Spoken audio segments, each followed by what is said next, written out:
ask for the panelists to have their come up to the platform and have a seat on the main stage. Maybe Director Jay can sit in the room.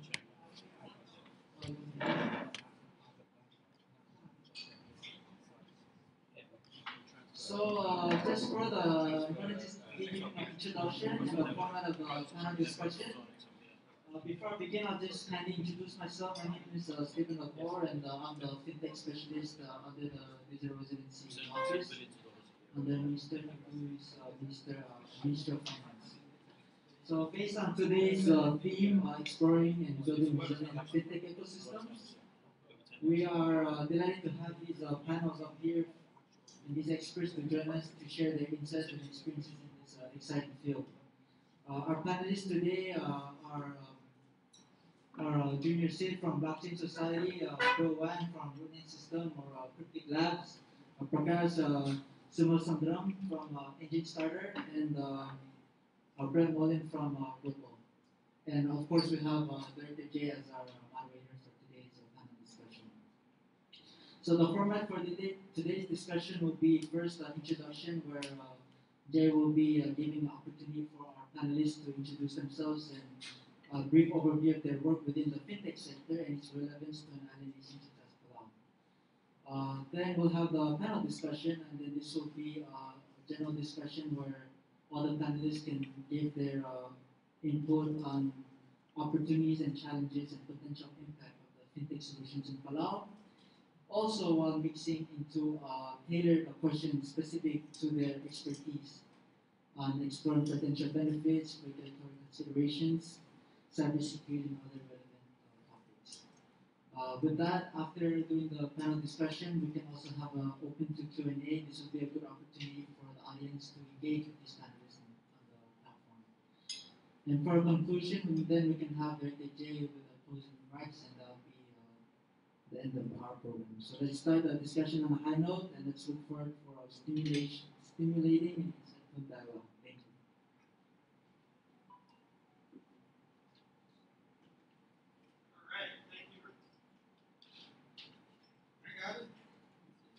I used to be a signal officer. I used to do the microphones and stuff. Yeah. So I'm going to kind of stay off to the side for this one so that the focus is on the panelists. They have some nice shirts on too, let me tell you. So, are we missing one? I'm supposed to sit up there?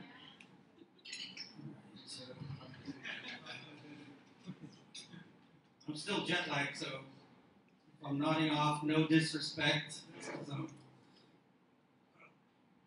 13 hours time zone difference. So I'll be your panel moderator for this. It's kind of awkward.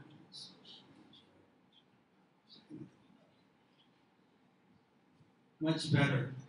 It's more like Johnny Carson for you younger folks. Who's the new guy? Jimmy Fallon? Yeah, use a test. No, but seriously, welcome. It's really great to have such esteemed experts in the field here with us today. Again, this is interactive, so if you thought of some questions during the break that you thankfully didn't ask me during my presentation, you're the people who are actually putting in the work, and by all means, let's keep this as interactive as possible and tap into that knowledge. But first, I'd like to, I guess we can start with Brett and move to William. Just if you could take a moment to introduce yourself, tell us a little bit about what you do in the space, and then we'll go from there.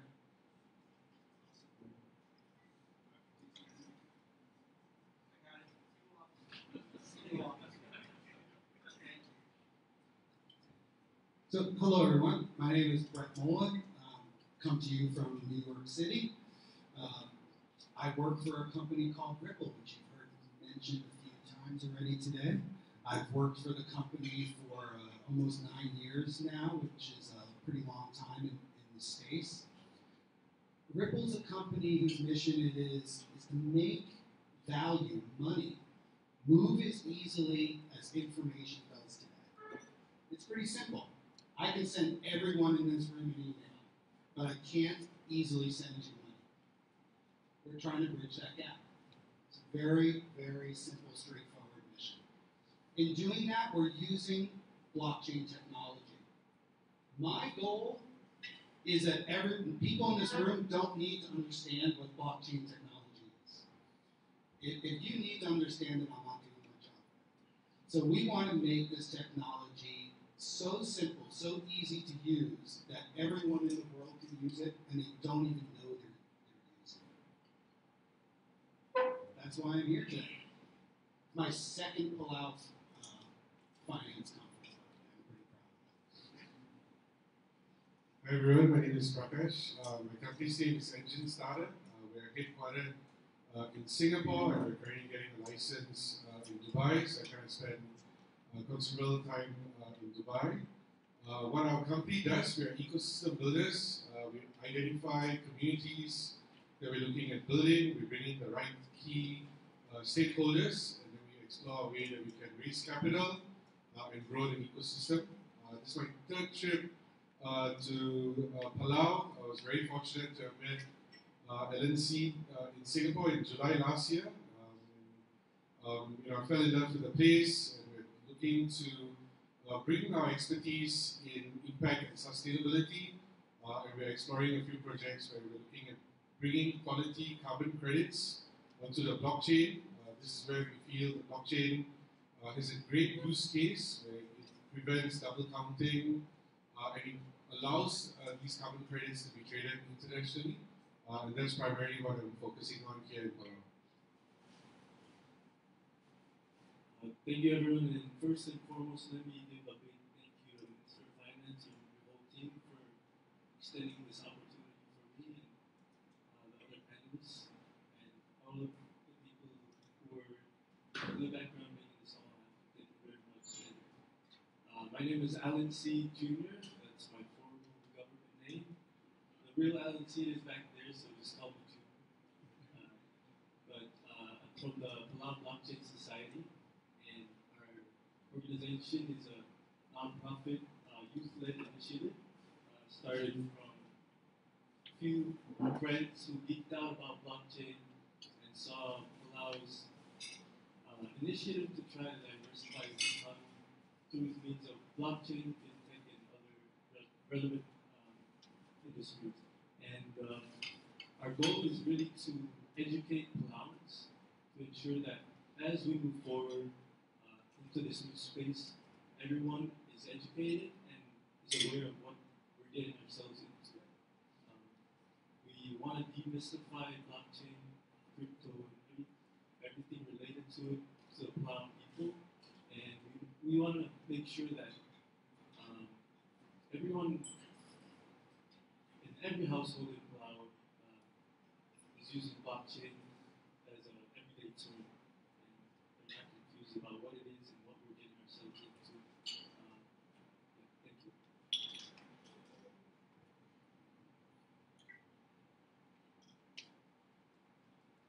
My name is William. I've been with Critic Labs for 5 years. The project of teacher residency has been in place for a year and a half about. And the product's name is Root Name System. And the URL is arnfriends.id. So through the program, I'm pretty sure that most of you already know that you can gain a digital ID from Palau, and we advertise the idea of free access to financial services all around the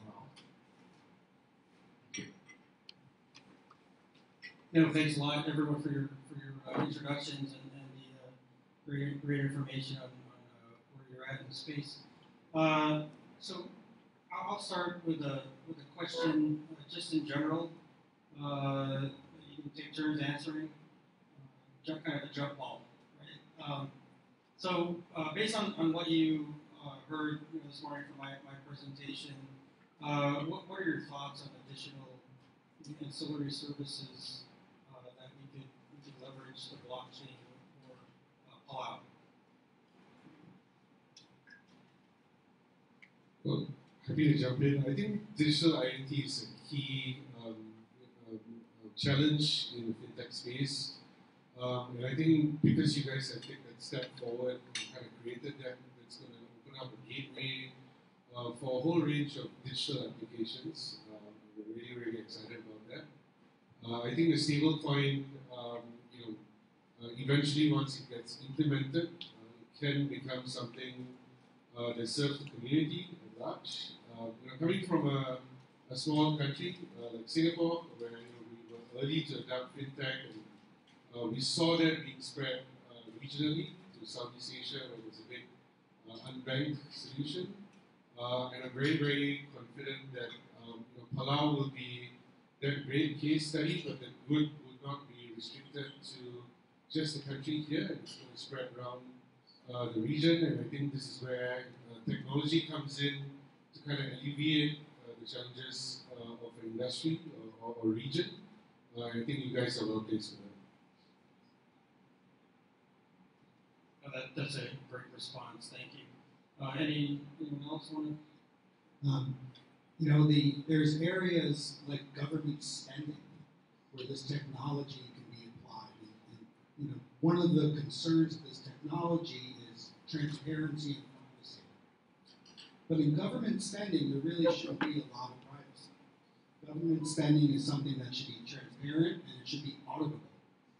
And there have been cases, most notably in the UK, they actually prosecuted and arrested multiple postal masters, people who ran the post offices, because their cash drawers were short at the end of the day. And this was throughout the system. And they went to the vendor of the software system, how much we rely on these vendors of software systems, right, who control these systems. And they said, find out what's going wrong. They said, it's not our software. The people are stealing. And so they prosecuted the people. And guess what? It turns out that the software had a bug. But the only person you could go to was the person who created the software to do that. You couldn't just go anywhere. So with this technology, you don't rely on one company or individual to run the technology, and anybody can audit it. So it just gives a lot of power. And people actually went to jail. Some people actually just passed away during this time where they were being prosecuted as criminals, and they never lived to see the day where they were cleared. So I think government spending is really interesting in there. That's definitely an area we haven't discussed yet. It's very interesting. Yeah, so being late doesn't mean being disadvantaged, right? Like US use credit cards way ahead of time, right? So China doesn't have that. So once you have the mobile coming, then everyone is using their phone. When you go to China, you never carry your cash. You just bring your phone, Alipay, like WeChat Pay. It's very convenient. And now, blockchain is in place, right? Where if Palau actually is taking advantage of the third wave of technology using blockchain with the CBDC, then there's a lot of advantages that we can take use of, right? Like low transaction fees, like get access to external world with all those financial transactions, and so I feel we're actually at a good time, right? Of we didn't catch the first two, but like for this blockchain, like we catch it, it can be a good thing for Palau. Thank you for that input. Yeah, Palau's been all about those periodic leaps forward in technology. I mean, I grew up in Palau before I left in the Army, civil officer. And I remember when, I think the first phones, 4 digits, not every household had one. So it was very communal. So people would come to use their phone if they had a call for an ambulance or something. It's something that we take for granted now with a cellular service. Or something as simple as TV. What was it called? Walu TV. one channel from 3 p.m. to 11 p.m. And we would play outside, and then around 2:30 we'd come in and turn the TV on, and we'd wait. It's all like fuzzy. And then about 10, 15 minutes before 3, it would go blank, and someone would slide a handwritten TV schedule in front of a camera, and we'd read it. There was no cartoons, it was football. We're going back outside to play. And now we have, even before the fiber optic, we have satellite TV, 18 channels. It's great. We watch all the blaring Fox News all day, every day that you want. So this is another leap, right? So for you, Junior, growing up, you're a lot younger than the rest of us. Like how do you? So there's there's different generations, right? Gen X, Gen Z, the baby boomers. So like your generation is known as digital natives. Do you see that developing in Palau, and is there a lot of interest among the younger generation in this, and like, what is kind of the consensus that you see? Yeah. Well, I'm millennial, so we are digitally native. But overall, our generation is full-fledged into the new wave of technology. But what's really reassuring for us is that the older generation is starting to pick up along with us, and they're showing more interest. Our government has been known to be a little bit shy to try new things and afraid to take new initiatives. Been a little bit more reserved, but recently there's been some sort of shift in mindset from our leaders to really move forward with a little bit more courage, try new things, and especially when it comes to the digital economies and development. So we're actually very excited for Palau for the future of our country. Actually, 80% of our DRs are under the age of 34 years. Oh wow, that's fantastic. So yeah, we're still in the early adoption stage. So it takes. It's not in the grand scheme of things. It's not a lot of money, but it's $248. It's $248, and you can spend it on something else. So, and the fact that they're encouraged by the innovation and they want to see where it goes. And essentially, in essence, they're funding our innovative experiment in Palau. So definitely want to show them that there's return on that investment, and that we're going to continue with this type of program. So something that Palau is exploring out through different innovations and grants and partnerships with other countries is sustainable energy. Could you comment on some of the ways blockchain in Palau could help advance those initiatives? Sure. Everyone's kind of now very focused on COP28, and Palau has been one of the leaders there, right? It's been a big voice for ocean conservation. It's been a big voice for the High Seas Treaty, and this is kind of where we see a great opportunity for Palau now to be able to create, sustainable products and bringing them into a blockchain so that a developed state can actually purchase these carbon credits to offset their carbon footprint. Right? And this would be a high quality carbon credit. It would be something that Palau as the country will provide a guarantee, so we call that a sovereign blue carbon credit. And this becomes an internationally traded product.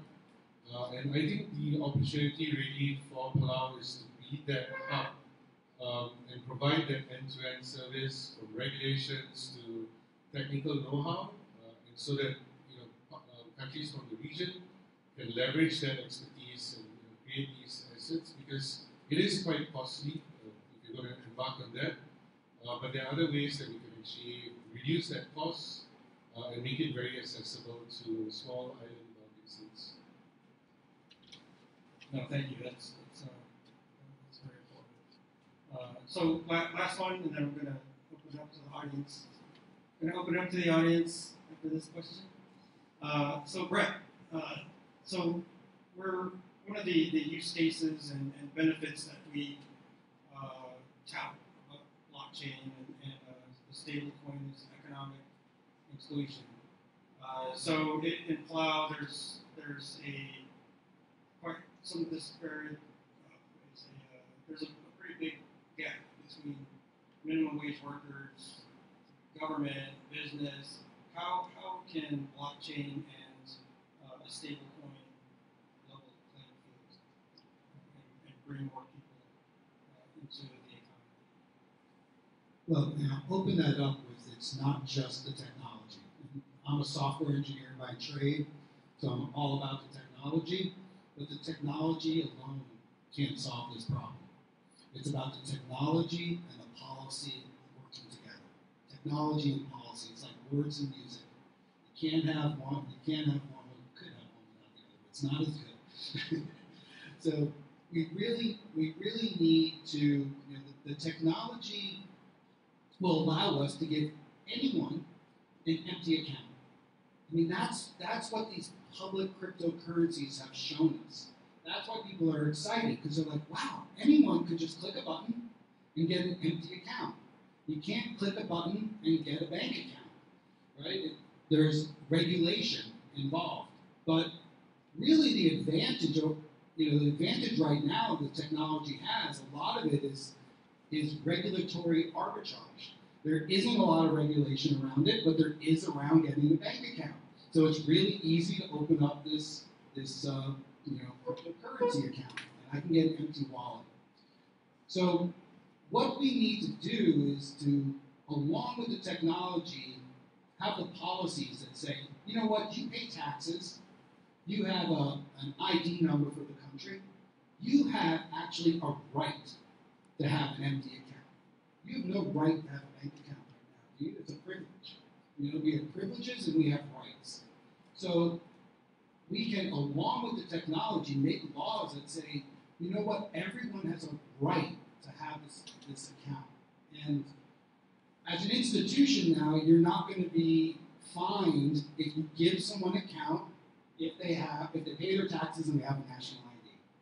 Right? Because right now, government goes to the banks and they say, you give accounts to anyone you want. If we don't like them, we're going to come after you. And it's really, there's no set rules.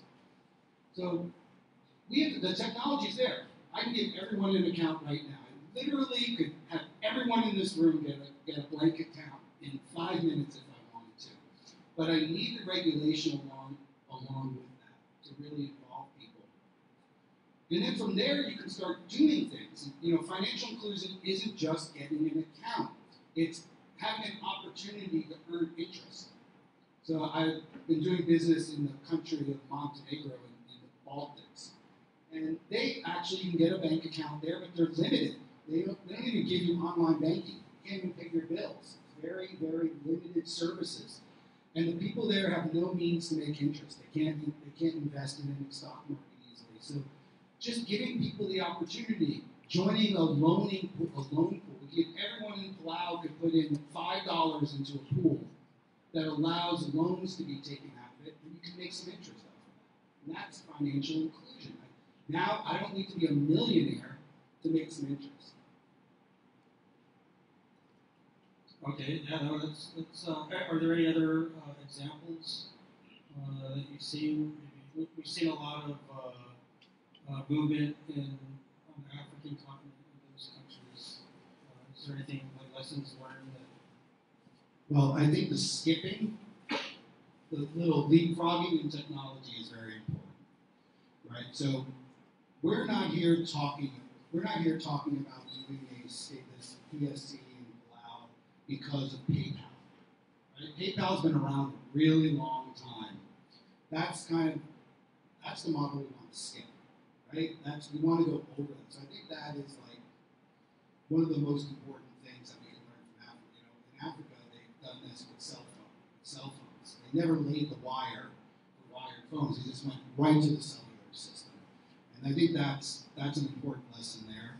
I think the other, you mentioned this, in places in Africa, and we do business in a small nation in the Himalayas called Bhutan. And Bhutan's a really small, really small country. I went to the farmer's market there, and every single vendor at the farmer's market had a QR code up, and you could pay them.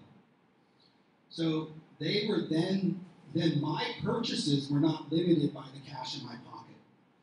So I was at the farmer's market, and I didn't have a lot of cash on me, right? But there was an artist there. And the artist was selling things for more than a bag of beans, right? I wouldn't have brought that cash with me to the farmer's market. I was able to buy their artwork from them because they took digital payments, right? If they didn't take digital payments, I would have been like, oh yeah, that's nice, I'll look you up later, and I would have walked away and never come back. So it's this opportunity of, I could see it here in the tourism trade of not just being limited to the cash at hand, or taking, being a slave to the credit card networks, and really allowing people to spend what they want to spend. That's actually a really interesting example. I didn't realize they were doing that in Bhutan with the QR codes. Junior, are there any applications that you can think of in Palau for that? Maybe the market, or where our pilot, we're looking at putting QR codes in the retailers, but maybe there's a wider application that we're not thinking of. Yeah, definitely the money and the customs, but one thing I wanted to mention is the potential for Fintech to give access to other types of capital. Palau is known to be one of the worst when it comes to access to capital for lending. We have some of the highest interest rates with our banks, and it's really not an ecosystem built to promote small businesses to thrive. With other means like crowdfunding and digital lending, this can expose small business owners, entrepreneurs, and young aspiring leaders to start their businesses and not have to worry about paying crazy interest rates and spending an arm and a leg just to get a little bit of money. So that's something to see. Thank you for that. Will, do you have anything you want to add before I put it up to the audience? Yeah, I guess coming from Singapore, it's tough to get banking here. And when I first came, I thought if there's a place where we can actually do OTCs and get capital, it will be a lot easier. And I think that's one key thing. I think the other idea really is, when we come in, we take that pledge to the children of Palau, and that kind of brings in this consciousness of the need for ocean conservation. And eventually, if some of the carbon credits could also be purchased through that, every tourist who's coming in is now contributing back to the local economy to support, the tourism. And this kind of encourages more sustainable ecotourism. And I think this is something exciting if we can implement this together. Definitely. I believe the Ministry of Tourism has a carbon credit pilot that they're working on, so that may be something we can connect with and see how to support that program. So great answers to my very tough questions. You guys didn't have any of the questions ahead of time. These aren't staged. They're addressing real issues going on in Palau. So please, anyone have a question that they'd like to kick off with? Yes, ma'am. Hi, I'm Yuli. Instead of question, I just want to echo back to what Jay you have asked before and what Prakash and Junior have answered. So my company here, a lot of people here know me. I love Palau. I've been to Palau so many times and seeing all these digital Palau development, it's just really exciting and very heartwarming. And our company has built a crowdfunding platform fully on chain and just wanting to then facilitate and accelerate the development of Palau. We want to then provide a crowdfunding source of lending resources for Palau, say, real estate developer and ESG carbon credit product developer to really get access to immediate capital in a decentralized way, and just to minimize and lower the entry barrier for a lot of people wanting to get into this business. And that's our goal, to really help Palau and to accelerate all these massive development and really put Palau on the map and being fueled and powered by all the initiatives that everyone on the stage has done. So I believe this is indeed the next step, and I'm very privileged and honored to be hearing all the panelists and here helping Palau to grow. So that's it's not a question, but just want to echo back and say thank you. No, thank you. Thank you for your comments. Yeah, the DEX is called Turtle DEX. We even named it to Palau. Awesome. Yeah. Any other questions?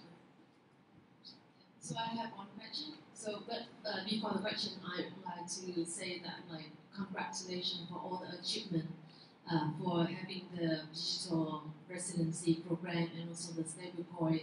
That Palau is one of the early, adapter, one of the most early adapter country over the world to adapt this. So great achievement.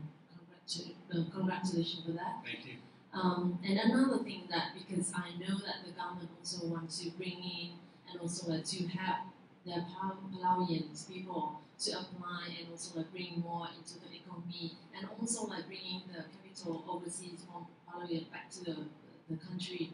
But do you have any program to educate the Palauian to understand and how to adapt? adopt about blockchain or Web3, and even bring more mass adoption quicker? So the short answer is yes. There are systems in place. We still have to develop how we're going to leverage those systems. One that I can think of off the top of my head is the Taiwan Digital Operations Center in partnership with Palau Community College. So there's a facility where we can do these types of classes and training. So as Junior was talking about the Palau Blockchain Society's mandate to educate the public, those are some of the resources that they can partner with and provide the facility. It's low cost, right? No cost. You don't have to run a facility and pay and set something up like this. You can just have, hey, every Tuesday we're going to have these classes, and then start the education process that way. I want to get Junior's take on it, but I will mention that that's one of the lessons learned when we did the launch in March. Was we didn't realize how uninformed the public was about the stablecoin project. So we had to go back and we had to work on our messaging and then slowly feed information to the public, just to the volunteers, to get them to understand what they were getting into. And it was a double-edged sword. I mean, we lost probably a dozen of the volunteers were like, oh, maybe this isn't something I want to be the first one, which is fine. Because when we see, again, that the solution design is good, and that the process works, we're pretty confident that they'll come back. So are there other resources you can think of, Junior, and allow that you can tap into, or the community at large to tap into further education? Thank you. I think one of the key reasons why us from the Blockchain Society wanted to focus on education is because we're all blockchain lovers. We want to promote this for our country. We want to adopt it, and we see the potential it has to revolutionize our economy. But us being from Palau, we know how Palauans are. And when we're not informed about things, we tend to shy away. We become afraid of it. That's why we feel like it's our duty as lovers of blockchain, as well as the government, promoting this new digital economy to educate everyone in Palau, everyone from kids in elementary to the older generations who are just curious about what's going on.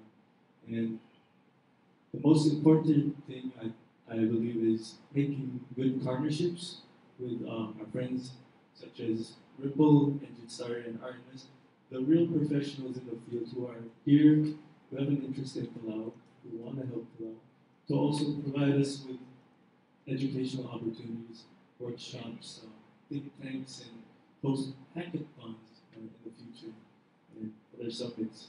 But we have to involve everyone. Absolutely. Great. Any other questions? Yes, Mr. Thomas. Sulam. I guess my question is directed to Bilwang and anyone on the panel. The Bitcoin industry is still a fairly new industry, and Palau is trying to get a foothold in the industry. So, with the U.S. Securities and Exchange Commission and Coinbase and Binance.US, so how is that, or would that in any way affect or change the way, for example, like RNS.ID approach this, how they will issue digital ID cards moving forward? Thank you. Yeah, so we have been in the media with BBC, with Bloomberg, with CNBC, with Wall Street Journal. And two of those that have a negative comments are because we are kind of in a story with finance, right? So I have also had a private conversation with CZ, and we feel that it's actually lifts a lot of weight from us, right? If we can kind of have this, an isolation at this point, right? It doesn't mean that it's not coming back later. And about your bringing up about the Coinbase and Binance versus a risk, I feel that's actually a great opportunity for Palau. Because if you are seeing what Brian Armstrong, the CEO of Coinbase, is saying, he is criticizing SEC in the US all the time, right? He's saying that US started first, and now they're losing the first mover advantage, right? And he is going to Montenegro, Brian's also have a collaboration there, and he is registering in Bermuda. Right? I also met with the Bermuda premier. He went to our booth at Consensus. But I see other countries would actually take advantage of this wave, right? So you can get Coinbase registered in Palau, right? But once Coinbase is registered, then Binance may say, oh, Coinbase is already there, then we don't it's okay, right? We can register, and then Frank can register here. So crypto is new, but it's not very new, right? It has been in place since 2009. So it has been a decade, right? And a lot of countries already have rules and regulations, and making things a lot easier for Palau to actually read through what other countries are having in terms of digital asset, digital transactions, digital,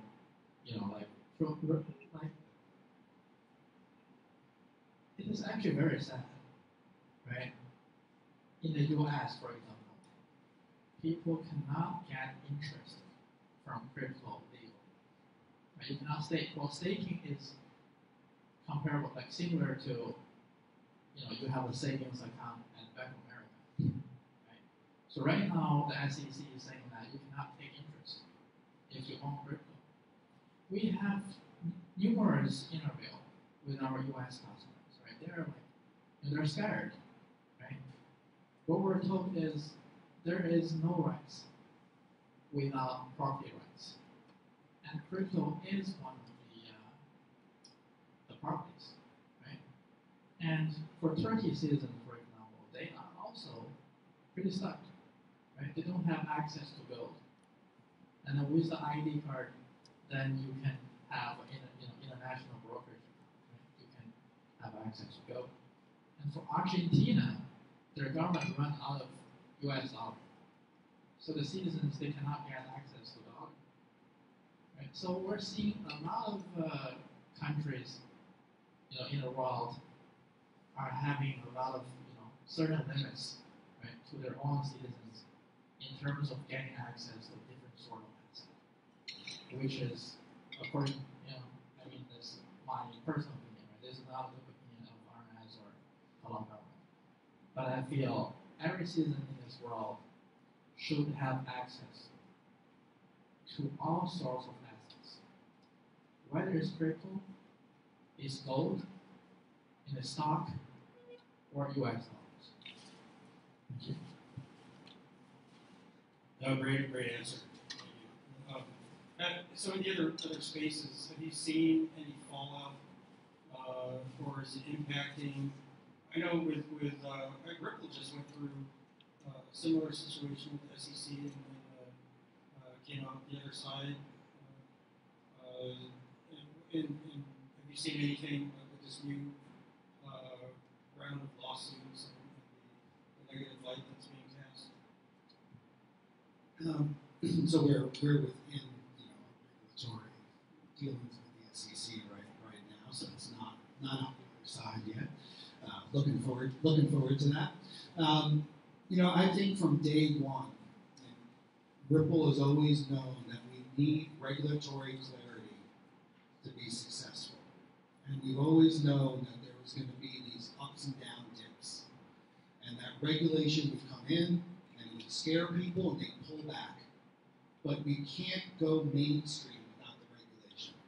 So we are in, you said crypto's been around since 2019, but it was very much a Wild West atmosphere.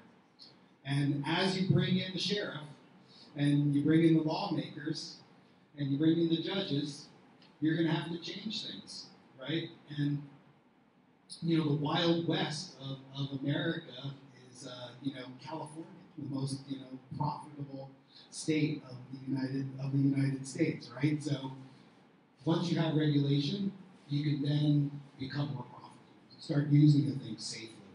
So there's an opportunity while you're in that Wild West area, and I think we're trying to take advantage of those opportunities. But I know that this really won't be settled, it really won't be successful until the regulation comes in, and then we start applying our business cases with the regulatory clarity. So I think myself and all the leaders of Ripple are just looking for that clarity. I think with this wave of SEC cases, we're seeing smart money and smart people leaving the US now, right? And it's primarily going to 3 destinations. It's going to Singapore because it's easy to bank and the law is very, very clear. But most of the companies are actually getting licenses in Dubai as well as in Hong Kong, because these are the jurisdictions that say they're going to be setting up the right regulations that should welcome these companies. And this is where we feel that this is a great opportunity for Palau to also be part of this equation, right? There is going to be this exodus of capital, but this is where you guys can provide that hub for these companies to set up and be able to execute. And I think that's the way business is, right? Money has to flow, and it goes where it's welcome. And if there's a way that regulations can be implemented so it can be welcome, it's a very, very long-term play in place. Thank you. So we're gonna go ahead and wrap up. Oh, I'm sorry, I ignored the other side of the room. Please, Mr. Simon.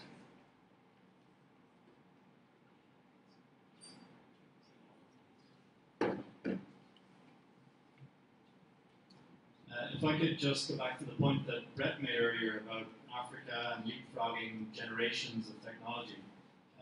You know, Africa led the way in mobile money back in the day in Kenya with a product called M-Pesa, which even predates, you know, Bitcoin and the whole crypto industry. You know, what differentiates now the stablecoin project from a traditional mobile money product, and what advantages have been added through the development of technology over time? If I could have that as a first question, and then as a second, you know, telcos over the years have been very involved in the rollout of mobile money type technologies. Apart from ubiquitous coverage, what can a company like PNCC add to the stablecoin project and support its rollout in Palau? Yeah, go ahead. I just forgot what one was. Sorry, I'm super jet lagged. One was, what's the difference between M-Pesa and the blockchain? Sorry. You know, so we have traditional forms of digital money that are out there. There's many of them, and they led the way for this revolution. They rely on a centralized party to run them, and they still require massive infrastructure investment. Palau is doing something really unique. They're taking advantage of a network that exists already, and this network doesn't rely on any one party to run it. So I hate throwing around these words, but that's really what Web3 is you're going to hear Web3 all the time. That is, you know, Ripple could go out of business, and this technology still grows. That's what it's all about. Any of the things that we're developing here, our companies could fail, and people could pick it up and make it work. And that's really the huge difference. And we're not relying on these centralized parties, and we're using an existing network. For no money spent, no infrastructure, we're using an existing infrastructure to do this. And really, that's sort of revolutionary to do that, and massive cost saving in doing that also. No, yeah, thanks, Brent. No, I'll take the second part. I think you know, PNCC is well established as a digital leader in Palau with a very robust marketplace. It's you know, the web page, for example, is somewhere where people automatically go to find out how do I get a phone card, how do I buy a phone. If I lose it, it's easier to replace your phone than it is to replace your credit cards and debit cards, right? So definitely, we're partnering with you to add some of these blockchain benefits and innovations, maybe developing an app that's a one-stop shop where you can go and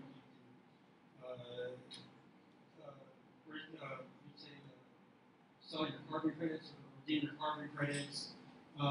When the stablecoin is online, you know, the Nautilus wallet is in that app as well. Through APIs, just have something that's super convenient instead of having like digging around all the apps on your phone.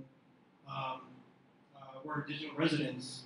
You know, we can point them in. Just go to the PNCC app, and you can find out which hotels honor the RNSID card, things of that nature. So, I mean, it's definitely like a business partnership and technology partnership.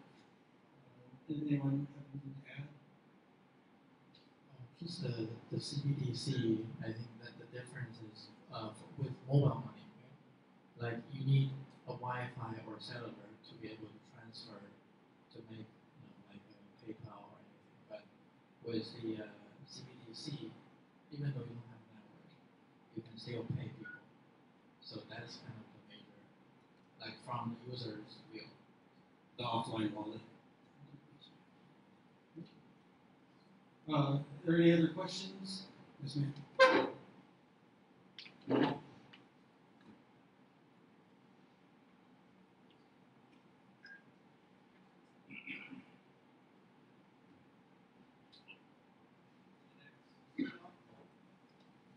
Officer? I got it. Thank you, everyone. So if you don't know me, my name is Adair Pitcher. I'm the Director of the Financial Intelligence Unit. So I just wanted to let you guys know, and I really appreciate your willingness to engage regulations, is that we've just announced that virtual asset service providers are required to comply with the Money Laundering and Proceeds of Crime Act. So there'll be a notice going out. You can go to our website and see that. So I think we're just about to enter the post-Wild West phase, but just wanted to let you know. So thank you so much for all of your feedback. It's really interesting to see what's going on here in Palau. Much appreciated. I've just been officially subpoenaed. Is that what No, thank you for that. Yeah, no, and it's what everyone here has been saying. You know, we can't make progress without the regulation and knowing how to stay honest. So the governance, compliance, and there's a lot of risk. You're dealing with people's resources, their livelihood, a lot of times, so we have to protect how that's accessed and controlled and used. So definitely the regulation part is very, very important. Are there any other questions? One more? I don't have a question. I could say I just want to thank the ministry and you for putting this panel together. I just want to make a point that in these discussions we hear about the United States and SEC and the issues with finance and Coinbase. And what I would like to add is that this could be a golden opportunity for Palau. We must remember that Palau is a sovereign nation. We have a seat at the United Nations.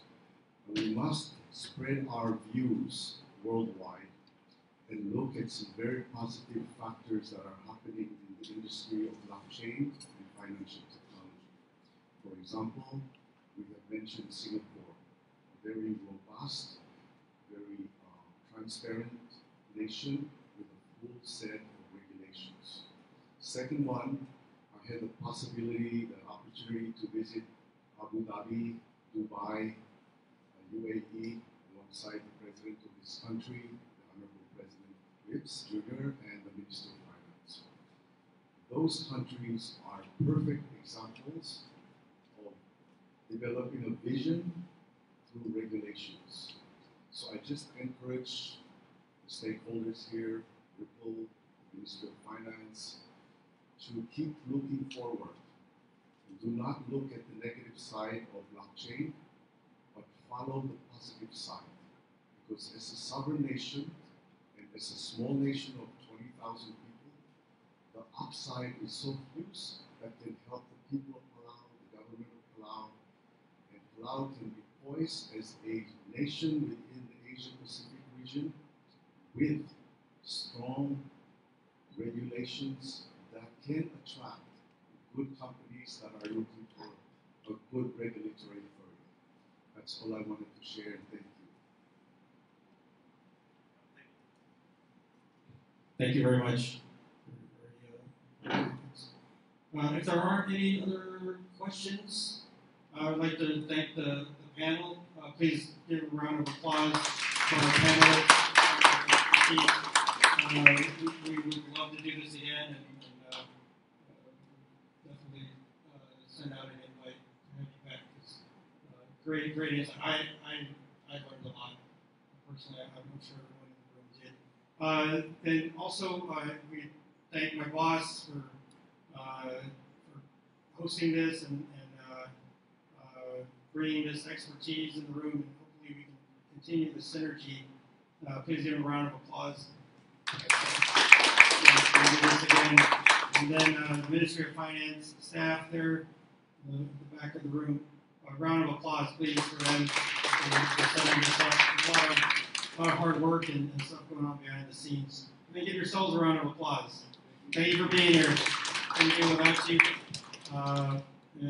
Those are my closing comments. I hope you'll take advantage of some of the beverages and refreshments before you leave and hang out a little bit on to the next adventure. Could I just do a plug? Yes, of course. So we're working very closely with the Palau Blockchain Summit. We'd like to keep this conversation going. and with Elaine and Ellen, we're kind of putting together a summit at the end of August. The president has given us his blessing. In fact, we're going to be releasing a video on Twitter very, very soon. And just by watching the video, you'll feel the excitement the president has. And the whole objective really is two-pronged. One, to educate the people of Palau on the opportunities in blockchain, as well as to invite partners like Ripple and other partners who want to come together and build an ecosystem together.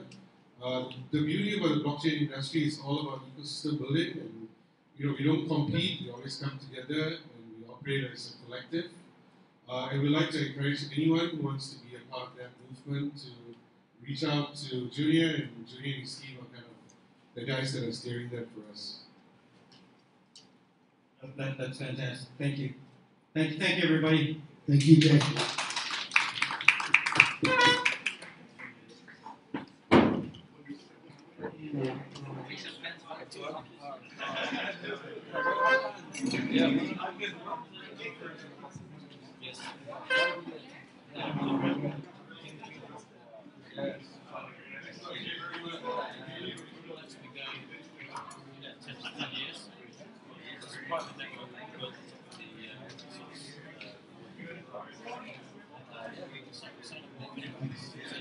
Enterprise.